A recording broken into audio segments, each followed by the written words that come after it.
اس کے پاس سب کچھ تھا، شوہر، گھر، رزق، مگر زبان پر صرف شکایت۔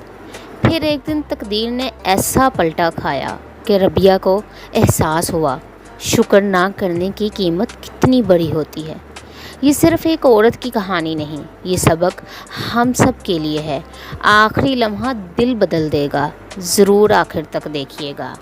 یہ قصہ تقریباً 400 سال پرانا ہے۔ ایک دور دراز گاؤں میں ایک عورت رہتی تھی جس کا نام ربیہ تھا۔ اس کا شوہر عبدالسلام ایک محنتی لکڑہارا تھا۔ دونوں کی زندگی سادہ مگر پرسکون تھی۔